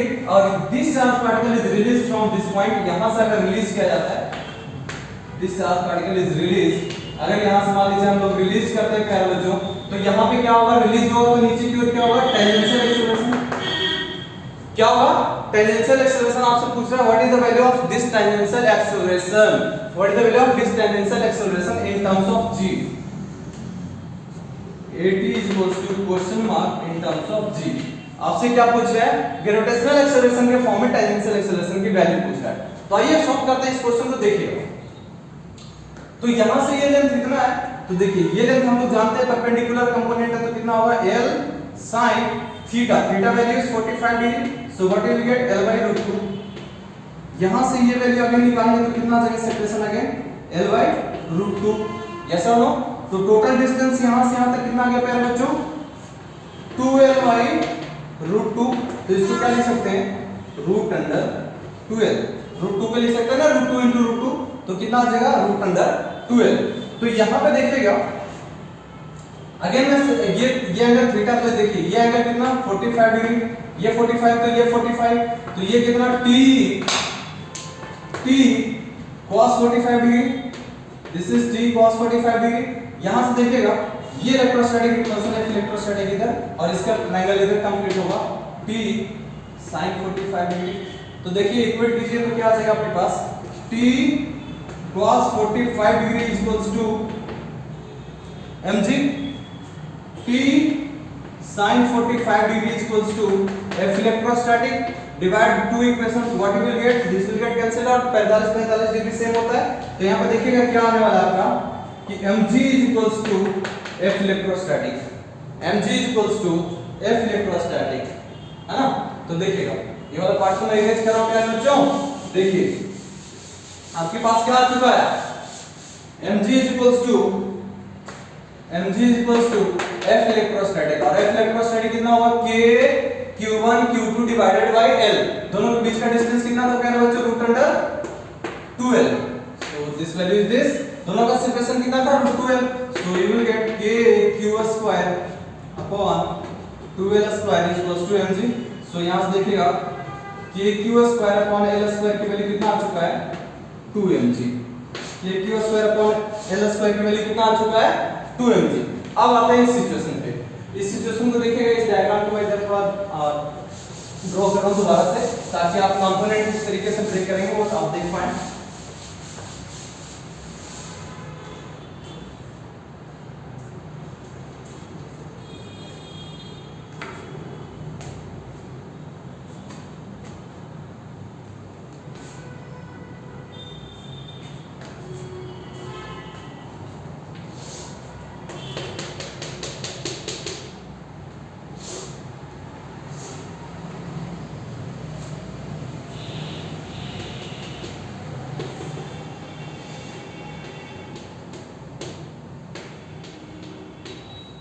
तो देखिएगा प्यारे बच्चों, यहाँ पे 53 डिग्री है, ये 53 डिग्री है, यहाँ पे टेंशन कितना लग रहा है t, तो इसके ये कंपोनेंट कितना होगा t cos 53 डिग्री। तो खैर इसका कंपोनेंट हम लोग ब्रेक करते हैं, देखिएगा चार्ज पार्टिकल इधर की ओर रिलीज हुआ है a टेंजेंशियल, कितना हुआ a टेंजेंशियल। तो देखिए इन दोनों के बीच में जो फोर्स लगेगा F इलेक्ट्रोस्टैटिक, कुछ इधर की ओर, यस और नो। तो देखिए ये जो एंगल है प्यारे बच्चों, यहां से देखिएगा, अगर यहां से मैं लाइन ड्राइंग बनाऊं कुछ ऐसा, तो देखिए ये 53, ये एंगल कितना 90, तो एंगल कितना 37, तो एंगल कितना वर्टिकली अपोजिट 37 डिग्री, यस और नो। ये 37 डिग्री, ये 37 डिग्री, तो ये कितना हुआ 53 डिग्री, यस और नो। ये 53 डिग्री, तो ये वर्टिकली अपोजिट एंगल कितना हुआ 53 डिग्री, इसके वर्टिकली अपोजिट, यस और नो। तो देखिए ये टेंजेंशियल को मैं बनाऊंगा, तो ये टेंजेंशियल का देखिएगा, तो ये टेंजेंशियल का कितना, ये 53 डिग्री, तो ये कितना 37 डिग्री, ये कितना आ जाएगा 37 डिग्री, तो ये कितना आ जाएगा 37 डिग्री, इसके वर्टिकली अपोजिट, और ये कितना आ जाएगा 53 डिग्री, यस और नो। तो देखिए ये जो हमारा फोर्स है ये हमारे पास क्या है, F इलेक्ट्रोस्टैटिक, ये हमारे पास क्या है, F इलेक्ट्रोस्टैटिक। तो F इलेक्ट्रोस्टैटिक तो ये कितना होगा, F electrostatic into cos 53 degree, into cos 53 degree, yes और नो। अब देखिए ये नीचे की ओर क्या है बच्चों, mg, ये क्या है mg, तो mg का ये कंपोनेंट कितना होगा, ये कंपोनेंट at की तरफ mg ये 37 डिग्री है, तो mg cos 37 डिग्री, यस और नो, mg cos 37, ये कंपोनेंट चमका है क्या, कंपोनेंट देखिएगा ये वर्टिकली अपोजिट तो 53, ठीक है ना, ये 53, ये 37, तो ये 30, सॉरी ये 53 90, तो ये 37, तो ये 37, तो वर्टिकली अपोजिट 37 डिग्री, तो ये 90 डिग्री, तो ये 53 डिग्री, यस और नो, ये 53 डिग्री। अब ये देखिएगा ये 53 डिग्री, ये 37 डिग्री, ये 37 डिग्री, ये अल्टरनेट एंगल कितना हो गया 53 डिग्री, इन दोनों के बीच में एंगल 90 डिग्री है, तो ये कितना 37, तो इसका वर्टिकल अपोजिट कितना 37 डिग्री। तो देखिएगा क्या मैं लिखूंगा कि m into 80 plus mg cos 37 degree is equals to क्या लिखेंगे, F electrostatic into cos 53 degree, cos 53 degree. Clear है क्या बच्चों, यहाँ तक ये वाला पार्ट में इरेज करो, देखिएगा काफी इंटरेस्टिंग क्वेश्चन है, ये अच्छा पार्ट है क्वेश्चन का, जो कि मतलब गुड स्टूडेंट्स को आना चाहिए करके, जिसको जे एडवांस वगैरह पेपर लिखना है उनको तो आना ही चाहिए, और जो मतलब जे मेन वाले वो भी कर सकते हैं, अगर नहीं आप कर पा रहे हैं तो दोबारा वीडियो को देखिए कि क्या कंपोनेंट तोड़ रहे हैं और किस तरीके से कर रहे हैं, आपको इजीली आएगा। अगर आप सीखना चाहें तो, नहीं सीखना चाहते तो कुछ नहीं सीखोगे यार, है ना। तो देखिए तो यहाँ पे क्या लिखेंगे, m into 80 is equals to F electrostatic into cos 53 degree minus mg cos 37 degree. तो देखिएगा वैल्यू कितना आ जाएगा, हम लोग ट्रायंगल जानते हैं कि यहाँ पे क्या एंगल है 37, तो यहाँ पे क्या होगा 3 4 5, यहाँ पे हम लोग 53 डिग्री का ट्रायंगल जानते हैं, ये ज्यादा एंगल है तो ये 4 ये 3 ये 5, यस और नो। तो यहाँ पे देखिए क्या लिखेंगे प्यारे बच्चों, यहाँ पे m into 80 is equals to क्या लिखेंगे, F इलेक्ट्रोस्टैटिक, मतलब क्या हो जाएगा K। अब ये F इलेक्ट्रोस्टैटिक यहाँ पे इंटरेस्टिंग पार्ट हो गया, देखिएगा उसके लिए मुझे ये पार्ट इरेज करना पड़ेगा, F इलेक्ट्रोस्टैटिक के लिए मुझे दोबारा डायग्राम बनाना पड़ेगा ताकि आपको अच्छे से समझ आए। देखिएगा अब जो सेपरेशन है वो 45 डिग्री नहीं है, अब सेपरेशन कितने का प्यारे बच्चों, बिल्कुल सही सोच रहे हो, अब सेपरेशन जो है वो हमारे पास हो चुका है 53 डिग्री का, ये जो सेपरेशन है वो है 53 डिग्री का। तो ये देखिएगा ये हमारे पास L है, तो ये हमारे पास डिस्टेंस कितना आने वाला है, ये डिस्टेंस आने वाला है L sin 53 डिग्री, ये डिस्टेंस कितना आने वाला है L sin 53 डिग्री, तो टोटल डिस्टेंस कितना आने वाला है 12 sin 53 डिग्री, यस और नो। तो इन दोनों बीच के में फोर्स जो लिखेंगे F इलेक्ट्रोस्टैटिक वो कितना लिखेंगे, देखिएगा K Q1 Q2 divided by L square, और L स्क्वायर की वैल्यू कितना प्यारा बच्चों, L स्क्वायर मतलब 12 sin 53 डिग्री होल स्क्वायर, ये minus mg into cos 37 degree, तो cos 37 का triangle base upon hypotenuse that means 4/5। तो देखिएगा क्या आने वाला आपका करके, ये वाला पार्ट में अरेंज करना। तो यहाँ पे आपके पास सिंबल आ चुका है m into 80 is equals to k q square divided bye 4l square, और यहाँ पे देखिए 53 डिग्री sin 53 डिग्री, तो 53 डिग्री के ट्रायंगल पे आ जाइए, 53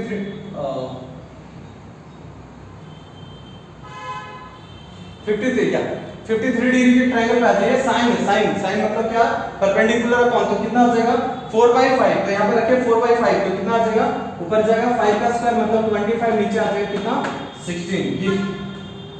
ये वाला पार्ट आपका आ चुका है। तो देखिएगा यहां से क्या आ चुका है प्यारे बच्चों, k q square upon l square, देखिए तो k q square upon l square की वैल्यू कुछ गिवन है, कितना गिवन है 2mg, तो क्या लिखेंगे माइनस mg into 4/5, ये वाला पार्ट माइनस mg into 4/5। अब यहाँ पे सब्स्टिट्यूट कर दीजिए, तो ये वाला पार्ट में इरेज कर रहा हूं, तो क्या आ जाएगा m into 80 is equals to 2mg into 25 divided by 16 into 4 64 minus 4/5 m into g। सो 2 ने 64 को चेंज दिया तो ये आ गया 32, कितना आ जाएगा 32। सो what you will gate 80 is equals to 25 mg minus 4/5 m into g divided by 32, इधर m इधर m, m ने m को चेप दिया, इधर वाला m डिवाइडेड हो जाता। तो देखिएगा आपके पास क्या आंसर आने वाला है। आपके पास आंसर आ चुका है, आपके पास जो आंसर आ चुका है प्यारे बच्चों 80 is equals to 25/32g minus 4/5 into g into कितना आ जाएगा g। तो इसका एलसीएम कितना आ जाएगा 160। इधर देखिएगा तो इधर आ जाएगा 25 into 5 कितना 125 माइनस ये आ जाएगा 1 4 into 2 128। So what you will gate minus 3/160 g। ये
तो देखिए मेरे बच्चों यहां से क्या आ जाएगा m into 80 is equals to, अब ट्रायंगल बनाते हैं हम लोग, ट्रायंगल हम लोग जानते हैं कि ये 53, तो 53 डिग्री कितना हो जाएगा 4, ये 3, ये 5, 37 डिग्री का ट्रायंगल हम लोग जानते हैं, ये एंगल छोटा है 37 छोटा है, तो ये क्या आ जाएगा 3 4 and 5। तो देखिए क्या आ जाएगा m into 80 is equals to F electrostatic into cos 53 degree. तो cos 53 डिग्री कितना होगा मेरे बच्चों, देखिए 53 cos तो base upon hypotenuse 3/5 minus mg into cos 37 degree, cos 37 मतलब 4/5, यस और नो। तो कितना आ जाएगा 3/5 F electrostatic minus 4/5 into mg। ये तो अगर मैं बात करूं F इलेक्ट्रोस्टैटिक, तो देखिएगा F इलेक्ट्रोस्टैटिक के लिए मुझे दोबारा डायग्राम बनाना पड़ेगा, और आप लोग यहाँ देख सकते हैं कि जब 53 डिग्री एंगल हो जाएगा तो इलेक्ट्रोस्टैटिक कुछ ऐसा हो जाएगा मेरे बच्चों। ये हमारे पास ये चार्ज था यहाँ से कुछ ऐसा, ये जो हमारा एंगल हो चुका है वो कितना हो चुका है 53 degree, this one is 53 degree. So देखिएगा ये L गिवन है, ये L गिवन है, तो ये वैल्यू कितना होगा, ये L है, ये 53 परपेंडिकुलर कंपोनेंट कितना L sin 53 डिग्री, जैसा वो परपेंडिकुलर कंपोनेंट sin होता है, तो टोटल डिस्टेंस यहां से लेकर यहां तक कितना हो जाएगा मेरे बच्चों 2L into sin 53 डिग्री, ऐसा नो। तो F इलेक्ट्रोस्टैटिक कितना लिख सकते हैं यहाँ पे, तो F इलेक्ट्रोस्टैटिक यहाँ पे लिखेंगे हम लोग, यहाँ पे F इलेक्ट्रोस्टैटिक लिखेंगे K Q1 Q2 divided by 2L sin 53 degree whole square, yes और नो। तो ये सॉल्व करेंगे तो क्या आ जाएगा आपके पास, देखिएगा ये सॉल्व करेंगे तो आपके पास आ जाएगा KQ square divided bye 4L square into sin 53 degree.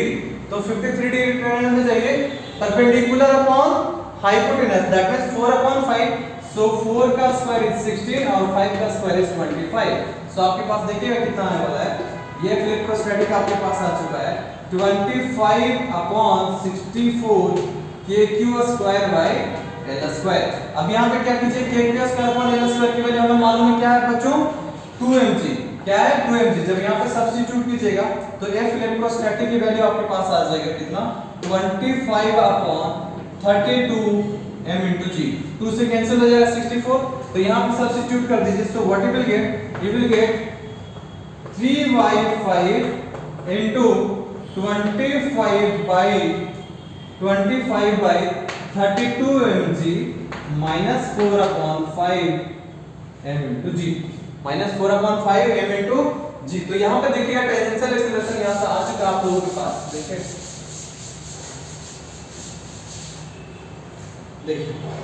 तो कितना आया, m into 80 is equals to क्या जगह पे बच्चों 3, यहाँ पे 5, तो ये देखिएगा 5 से कैंसिल आउट होने वाला है, तो कितना जगह 5, तो कितना जगह 15/32 into g minus 4/5 into m into g। m ने m को देखिए चेक दिया कॉमन लेकर, तो 80 की वैल्यू कितना आ जाएगा, एलसीएम आ जाएगा इसका कितना 160, इधर आ जाएगा 75, इधर आने वाला आपके पास माइनस ऑफ 128, माइनस कितना आ जाएगा 128। So what you will get 353/160 g, 53/160 g। That means अगर मैग्नीट्यूड ऑफ एक्सीलरेशन की बात करें तो कितना आ जाएगा 53g/160। That is how to calculate tangential acceleration. तो ये एक अच्छा इंटरेस्टिंग क्वेश्चन था कि किस तरीके से आपको इक्विलिब्रियम क्वेश्चन को सेपरेशन को इंक्रीज करके आपसे टेंजेंशियल एक्सीलरेशन पूछा जा सकता है। तो ये अच्छा एक क्वेश्चन था जो कि आपको आना चाहिए करके अगर आप जे एडवांस के पेपर लिखने वाले हैं। तो चलिए हम लोग मूव करते हैं नेक्स्ट क्वेश्चन पे और हम लोग सीखते हैं कुछ नया कांसेप्ट, और नया कांसेप्ट में आपको मैं सिखाने वाला हूं लामीज थ्योरम। तो हेडिंग डाल दीजिएगा लामीज थ्योरम।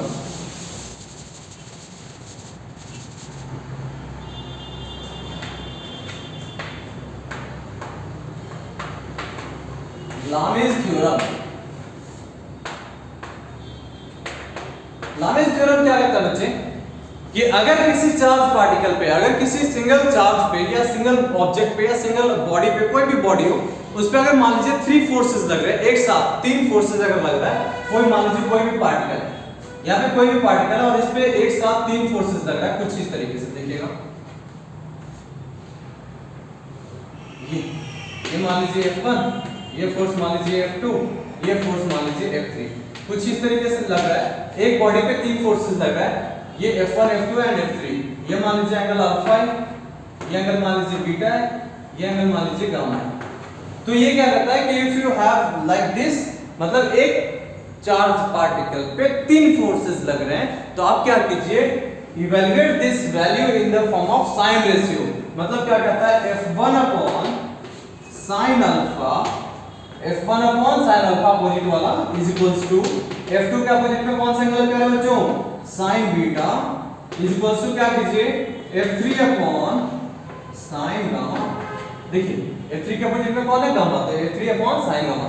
मतलब ये तभी हम अप्लाई करेंगे जब किसी एक सिंगल बॉडी पे 3 फोर्सेस लग रहा हो। 3 फोर्सेस मतलब देखिएगा ये हमारे पास क्या लग रहा है F1, ये हमारे पास क्या लग रहा है F1, ये हमारे पास क्या लग रहा है F2 और ये हमारे पास क्या लग रहा है F3।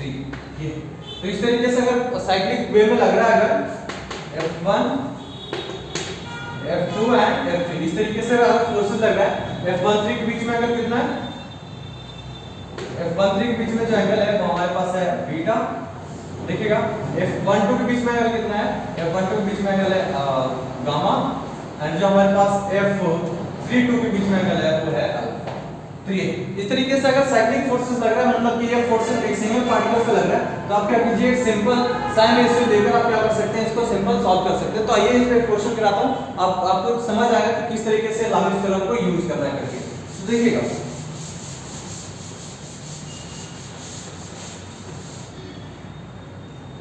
आपके पास एक क्वेश्चन आया कि एक चार्ज पार्टिकल है, उसको क्या किया फिक्स कर दिया।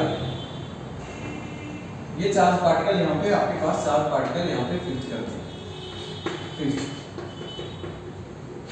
Q, ठीक है। यहां से L डिस्टेंस पे, ये डिस्टेंस कितना गिवन है बच्चों L, ये L लेंथ पे फिक्स कर दिया।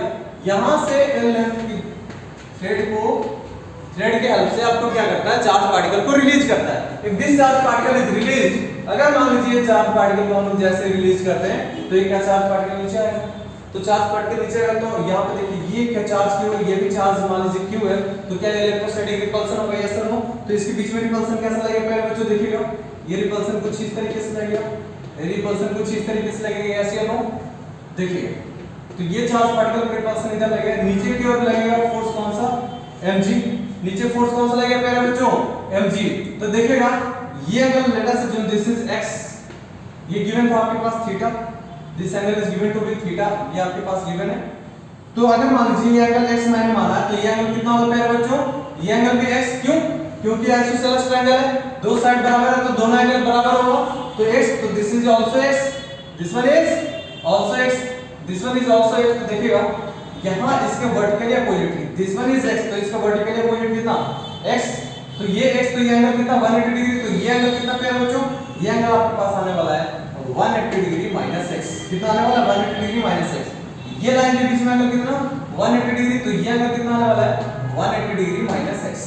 तो यहाँ पे देखिए फोर्स लिख लीजिए, तो यहाँ पे टेंशन क्या लग रहा है T, यहाँ पे क्या लग रहा है F इलेक्ट्रोस्टैटिक। तो देखिएगा आपसे टेंशन पूछ रहा है तो टेंशन क्या लिखेंगे, टेंशन, तो टेंशन के अपोजिट में कितना है upon sin 180 degree minus x is equals to mg के अपोजिट में कितना है, mg के अपोजिट है sin 180 डिग्री माइनस x। किसी को भी इवैल्यूएट कर सकते हैं, इसमें इसको चेक दिया तो टेंशन की वैल्यू कितना आ गया mg। सबसे इजी तरीका है इस क्वेश्चन को इस तरीके से सॉल्व करके, मतलब लामिन थ्योरम अप्लाई कीजिए, किस तरीके से फोर्सेस लग रहा है, एंगल कंपोनेंट आप दोनों जानते हैं तो आपसे ये क्वेश्चन इजीली हो पाएगा। So this is all about the Lamine theorem, किस तरीके से आप इलेक्ट्रोस्टैटिक में अप्लाई कर सकते हैं। चलिए हम लोग मूव करते हैं नेक्स्ट क्वेश्चन पे, अब आपको सिखाता हूं कुछ इंटरेस्टिंग सा।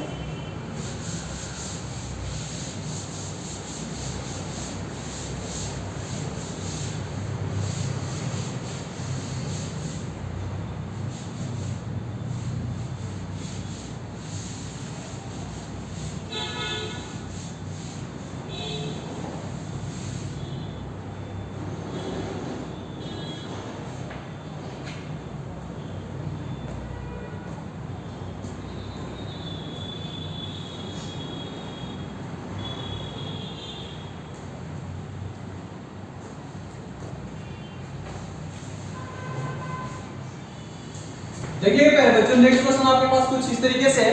अगर मान लीजिए आपसे मैं पूछूं प्यारे बच्चों कि एक सर्कुलर रिंग है, एक क्या है सर्कुलर रिंग है जिसके सेंटर पे एक चार्ज q2 को फिक्स कर दिया, this charge particle is fixed and this charge circular ring having radius is r। आपके पास रेडियस कितना गिवन है r, और यहां पे एक चार्ज पार्टिकल q1 है, this is free to move, this is free to move. अब ये कह रहा है कि what is the minimum speed required, वही सेम क्वेश्चन जो सर्कुलर मोशन में करते थे हम लोग, what is the minimum charge, what is the minimum velocity given to this charge particle q1 so that it complete the circle, so that it complete the circle. अब देखिए इन दोनों के बीच में क्या हो रहा है, इलेक्ट्रोस्टैटिक रिपल्सन लग रहा है, तो जैसे चार्ज पार्टिकल रिपल्सन वेलोसिटी दिए तो यहां पे जैसे पहुंचेगा दैट मींस क्या करेंगे हम लोग, देखिएगा अगर मान लीजिए late us assume this point is a, this point is b, this point is c and this point is d।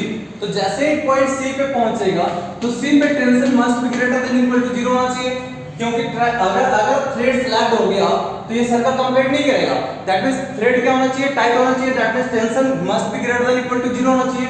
तो इस पॉइंट पे टेंशन जैसे ही पॉइंट पे चार्ज पार्टिकल पहुंचा तो इस पॉइंट पे देखिए क्या हो रहा है, नीचे की ओर क्या लग रहा है प्यारे बच्चों, टेंशन एट पॉइंट c, और नीचे की ओर क्या लग रहा है, नीचे की ओर लग रहा है mg, ऊपर की ओर क्या लग रहा है f electrostatic repulsion due to this charge particle कितना k q1 q2 divided by r, divided by this distance is r, yes और नो। और ऊपर की ओर लग रहा है, ऊपर की ओर एक pseudo force mv² by r। तो देखिए क्या लिखूंगा at point c, tension at point c tc plus mg equals to k q1 q2 divided by r² plus mv² by r, plus mv² by r। तो यहाँ पे देखिएगा tension at point c कितना आ चुका है, k q1 q2 divided by r² minus plus mv² by r minus m into g। and this must be greater than equal to 0 because tension at point C must be greater than equal to 0। अब देखिए यहाँ पे हमें ये मालूम है MVS curve है यार, तो मिनिमम वेलोसिटी मालूम होने के लिए किसी भी पर्टिकुलर पॉइंट पे हमें मिनिमम वेलोसिटी मालूम होना चाहिए।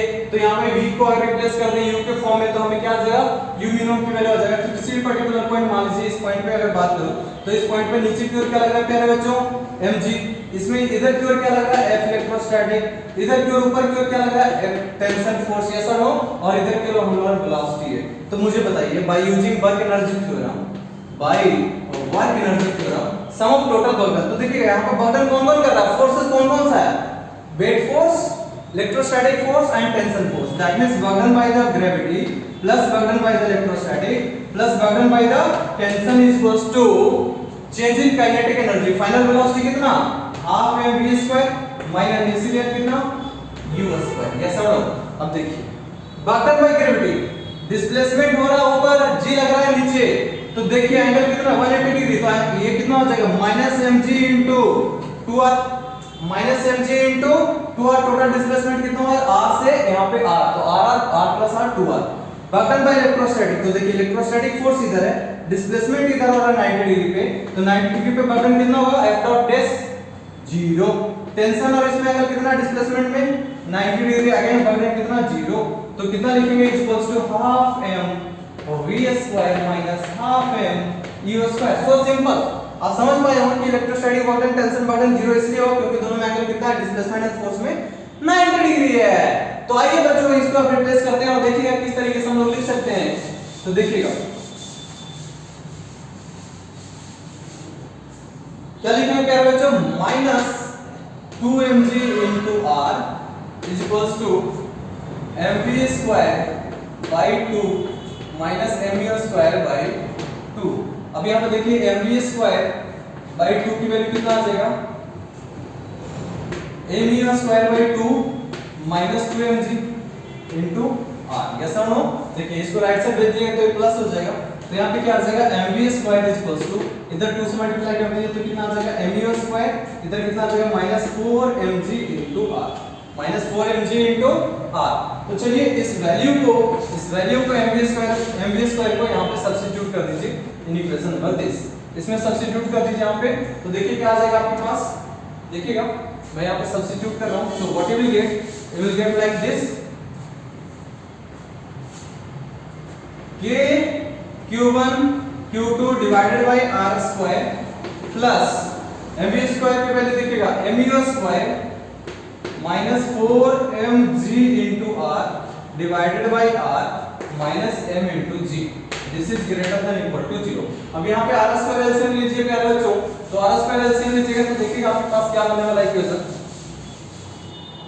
अगर आप r स्क्वायर एलसीएम लीजिएगा तो यहाँ से देखिएगा ऊपर मैं लिख रहा हूँ, तो क्या आ जाएगा k q1 q2 divided by r square plus mu square into r minus 4mg into r, r पहले से एक है तो क्या हो जाएगा r square minus mg into r square, and this must be greater than equal to 0। तो देखिए क्या आ जाएगा k q1 q2, अब यहां से देखिएगा माइनस 4mgr माइनस mgr, तो कितना हो जाएगा minus 5mgr square plus mu square into r must be greater than equal to 0। तो देखिए क्या आ जाएगा प्यारे बच्चों mu square into r must be greater than equals to 5mg r square minus k q1 q2, yes और no. अब यहां से डिवाइड कर दीजिए तो u square must be greater than equals to कितना हो जाएगा 5mgr square divided by m into r minus k q1 q2 divided by m into r, yes और नो। अब u की वैल्यू निकालना तो u के लिए क्या करें आप स्क्वायर रूट डाल दीजिए, तो mr ने mr को छेद दिया, यहां से देखिएगा अब यहां पे कुछ नहीं कट रहा, दैट मींस u की वैल्यू कितना आ जाएगा, u की वैल्यू आपके पास आ चुका है, u की वैल्यू आ चुका है आपके पास कितना, simple u is must be greater than equal to root under 5gr minus k q1 q2 divided by m into r। तो देखिएगा आप देख पाए हो कि मिनिमम स्पीड जो गिवन है, मिनिमम स्पीड जो चार्ज पार्टिकल q1 को गिवन है, that will be root under 5g minus k q1 q2। देखिएगा मिनिमम स्पीड सर्कुलर मोशन में क्या होता है, प्यारे बच्चों, रूट अंडर 5g आ गया, ऐसा no.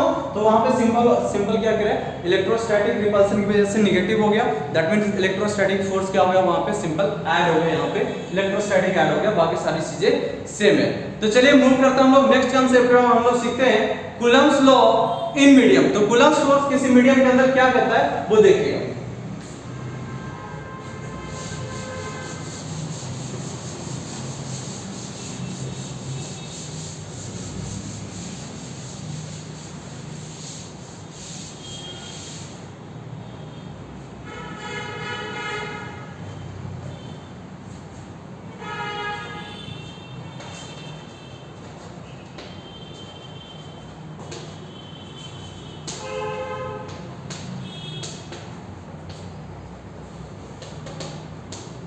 Coulomb's force in medium. देखिए ये इंटरेस्टिंग टॉपिक है कि अगर मान लीजिए मैं बात करूं कि दो चार्ज पार्टिकल जो है, ये Q1 है, ये Q2 है, इसके बीच का सेपरेशन कितना है बच्चों, r। ये प्रेजेंट है एयर में, ये एयर में रखा है, तो इसके बीच का इलेक्ट्रोस्टैटिक फोर्स कितना होगा, K Q1 Q2 by r², K Q1 Q2 by r²। अगर मान लीजिए इसी चार्ज पार्टिकल को आप लोग क्या करते हैं, किसी मीडियम के अंदर जाके डाल देते हैं। मान लीजिए किसी बच्चे का मन किया कि सर चार्ज पार्टिकल का फोर्स मैं ऐसे नहीं रखूंगा, पानी में डाल देता हूं सर, कोई बात नहीं, डालो, देखते हैं क्या क्या चेंजिंग आता है। तो देखिएगा हम लोग यहाँ पे सीखने वाला है। मान लीजिए इसको किसी बच्चे ने किसी मीडियम के अंदर डाल दीजिए, मान लीजिए कोई लिक्विड मीडियम है, उसके अंदर डाल दीजिए, ठीक है।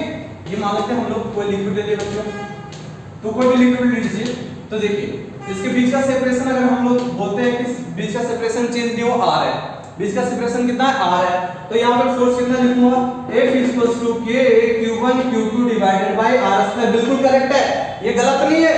दैट मींस हम लोग सीख चुके हैं कि the electrostatic force of interaction between any two charge particle can not be get affected with presence और absence of any third charge particle. मतलब ये दो चार्ज पार्टिकल के बीच का फोर्स है, मतलब चार्ज पार्टिकल का जो फोर्स है इंटरेक्शन वो चेंज नहीं होगा। दैट मींस इसके वजह से यहाँ पर जो रिपल्शन लग रहा था, this is the force on charge particle 1 due to 2 only and this is the force on charge particle 2 due to 1 only।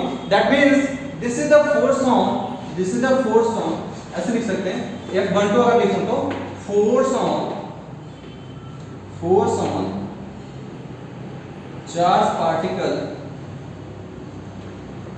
charge particle 1 due to 2 only। मतलब यहाँ पे मैं क्या बोल रहा हूँ कि ये जो फोर्स लगा ना सिर्फ और सिर्फ सेकंड चार्ज पार्टिकल की वजह से लगा, मैंने अभी कोई मीडियम को कंसीडर नहीं किया। अब मान लीजिए ये दो चार्ज पार्टिकल कुछ ही तरीके से, अगर हाइड्रोजन की बात करूं और ऑक्सीजन की बात करूं और उसके बाद स्पार्कलिंग करा दे, इलेक्ट्रिक का स्पार्क कराए, तो क्या बन जाता है, वाटर बन जाता है। तो अगर वाटर की बात करें प्यारे बच्चों, तो जो वाटर है तो कुछ इस तरीके से होता है H2O, यस और नो। तो ये ऑक्सीजन या हाइड्रोजन तो कुछ इस तरीके से हाइड्रोजन बॉन्डेड होता है, यस और नो। तो अगर मान लीजिए कोई चार्ज पार्टिकल यहाँ पे Q1 रखा है, अब ये चार्ज पार्टिकल जो Q1 है, इसको अगर किसी मीडियम के अंदर डिप कर देते हैं तो यहाँ पे चार्ज पार्टिकल इंड्यूस हो जाएगा Q1, फिर इस तरीके से इंड्यूस चार्ज पार्टिकल आप जानते हैं अपोजिट नेचर का होता है। यहाँ पे चार्ज पार्टिकल क्या रखा है, Q2, यहाँ पे चार्ज पार्टिकल क्या रखा है, Q2। अब ये चार्ज पार्टिकल जो है Q2 ये पॉजिटिव है, अब ये देखिए Q1 नेगेटिव हो चुका है, तो ये इसकी तरफ क्या होगा, अट्रैक्ट होगा, ये इसकी तरफ क्या होगा, अट्रैक्ट होगा। जब अट्रैक्ट होगा तो उसके पास अट्रैक्शन ज्यादा होगा, उसके तरफ ज्यादा झुकेगा। क्यों झुकेगा, क्योंकि अट्रैक्शन हो रहा है, तो इधर वाला चार्ज जो है ज्यादा नेगेटिव आ जाएगा, इधर में चार्ज क्या आ जाएगा, ज्यादा नेगेटिव आ जाएगा। क्लियर है क्या। उसी तरीके से अगर मान लीजिए इस चार्ज पार्टिकल पे नेगेटिव आता है, इस चार्ज पार्टिकल पे नेगेटिव चार्ज इंड्यूस होता है, तो ये जो है Q1 तो पॉजिटिव है, Q2 पे नेगेटिव इंड्यूस हो चुका है, तो ये इधर क्यों झुकेगा, तो इससे क्या हो जाएगा, ज्यादा नेगेटिव इंड्यूस चार्ज कुछ इस तरीके से ऐसा आ जाएगा। दैट मींस ये वाला जो पार्ट है, ये वाला पोर्शन पे नेगेटिव चार्ज ज्यादा हो जाएगा। अब देखिए जैसे इस मीडियम के अंदर डालेंगे तो क्या लिखेंगे, नेट इलेक्ट्रोस्टैटिक फोर्स अगर मैं लिखूंगा, इसके बीच का जो सेपरेशन है प्यारे बच्चों मैंने रखा है r, वो सेपरेशन कितना है r। अगर मीडियम के अंदर हम डाल दिए अपना प्रेशर सिचुएशन है, तो नेट फोर्स कितना होगा, K Q1 Q2 divided by r², K Q1 Q2 divided by r²। यहां पे क्या करेंगे, minus F induce F that means electrostatic force due to induced charge particle, पता नहीं कितना इंड्यूस हुआ है, लेकिन ये क्या किया है, नेट फोर्स को रिड्यूस कर दिया। नेट फोर्स को क्या किया, रिड्यूस कर दिया due to induced charge particle, क्योंकि induced charge particle opposite nature के होते हैं, पॉजिटिव तो नेगेटिव, नेगेटिव तो पॉजिटिव इंड्यूस्ड होते हैं, तो पॉजिटिव हमने लिया था तो नेगेटिव इंड्यूस्ड हुआ, तो ये फोर्स क्या हो गया, नेगेटिव। दैट मींस इसके बीच का जो फोर्स था वो क्या हो गया, डिक्रीज हो गया। तो नेट फोर्स में डिक्रीमेंट जो आता है वो क्या आता है, देखिएगा नेट फोर्स में जो डिक्रीमेंट आता है F नेट, तो नेट फोर्स कितना लिखेंगे, K Q1 Q2 और K की वैल्यू लिखूंगा तो क्या लिखूंगा, 4 pi epsilon naught into epsilon r, epsilon naught into epsilon r into r square is equals to K Q1 Q2 divided by r square minus F induced, minus F induced. मतलब अगर बात करूं कि if two charge particle are placed in a medium then the net electrostatic force, मैं net की बात कर रहा हूं कि नेट इलेक्ट्रोस्टैटिक फोर्स हो जाएगा वो कितना हो जाएगा, Q1 into Q2 divided by 4 pi epsilon naught into epsilon r into r square। Net force decrease कर जाएगा, लेकिन दो चार्ज पार्टिकल के बीच का फोर्स जो होगा, force on charge particle 1 due to Q2 only, वो वही रहेगा K Q1 Q2 by r square, उसके वजह से कोई चेंज नहीं होगा। लेकिन नेट फोर्स कितना होगा, अगर कुछ नहीं क्वेश्चन में मेंशन किया, आपको सिंपल बोला if two charge particle are dipped in in a water medium from air medium what is the electrostatic force, तो ऑब्वियसली वहां पे कुछ नहीं मेंशन किया, दैट मींस वो डिक्रीज कर जाएगा। लेकिन आपको मेंशन कर देगा if two charge particles having charge with Q1 and Q2 are placed in a water medium then force on charge particle 1 due to Q2 only, तो आपको वही फोर्स रहेगा K Q1 Q2 by r square, medium को कोई effect नहीं आएगा अगर due to add कर दे तो। लेकिन नेट फोर्स क्या हो जाएगा, डिक्रीज कर जाता है, वो आपको प्रैक्टिकली समझ आया होगा किस तरीके से हम लोग डिक्रीज करें। तो देखिए प्यारे बच्चों, यहाँ पे क्या होता है कि एक वैल्यू होता है एप्सिलॉन, तो एप्सिलॉन को हम लोग क्या बोलते हैं, एप्सिलॉन जो होता है, एप्सिलॉन इज इक्वल्स टू होता है epsilon naught into epsilon r, this is called absolute permittivity, this is called absolute permittivity, this is called absolute permittivity of medium, this is called permittivity of free space, epsilon naught is called permittivity of free space